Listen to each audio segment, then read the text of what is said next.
বেগুন পুড়িয়ে ভর্তা করব। বেগুন পুড়িয়ে ভর্তা এটা একটা জনপ্রিয় বাঙালি খাবার। আমি আজকে তাওয়াতে পুড়িয়ে খোসা ছাড়িয়ে তেল, লবণ, পেঁয়াজ ও মরিচ দিয়ে মেখে ভর্তাটা তৈরি করব। এই ভর্তা একটি সহজ নিরামিষ পদ যা বাংলাদেশ ও ভারতে খুব জনপ্রিয়। তো বেগুনগুলো আমি উল্টে পাল্টে ঢেকে পুড়িয়ে নিচ্ছি। বেগুন পুড়িয়ে ভর্তা করলেই আমার কাছে বেশি ভালো লাগে। আবার বেগুনগুলো কিছু সময়ের জন্য ঢেকে দিব। এ পর্যায়ে কিছু শুকনো মরিচ আর পেঁয়াজ কুচি সরিষার তেলে ভেজে নিব। তারপর ভর্তাটা করে নিব। এ পর্যায়ে আমি দ্বিতীয় রান্নাতে চলে যাচ্ছি। পাবদা মাছের ঝোল করব।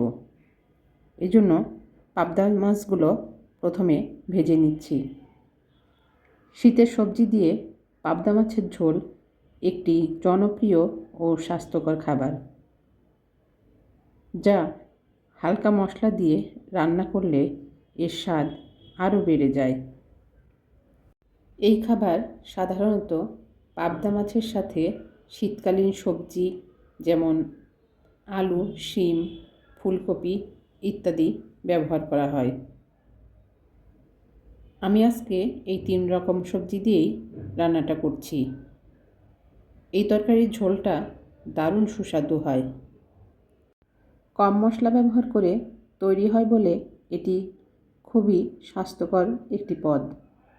গরম ভাতের সাথে এই হালকা ঝোলটি খেতে খুবই ভালো লাগে এবং শরীরও চনমনে থাকে।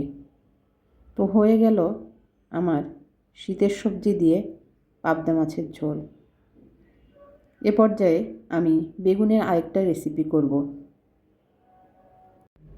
চুলায় একটা প্যান দিয়ে তাতে কেটে রাখা বেগুন দিয়েছি। হলুদ, মরিচ আর লবণ দিয়ে বেগুনগুলো মেখে রেখেছিলাম। এ পর্যায়ে কিউব করা পেঁয়াজ কেটে দিয়েছি কাঁচামরিচ ফালি, একটা ডিম ভেজে দিয়েছি, স্বাদের জন্য দিয়েছি চিনি আর সবশেষে লেবুর রস। গরম ভাতের সাথে এই বেগুনের রেসিপিটি বেশ ভালো লাগে। তো আজকের মতো বিদায় নিচ্ছি। সবাই ভালো থাকবেন সব সময়।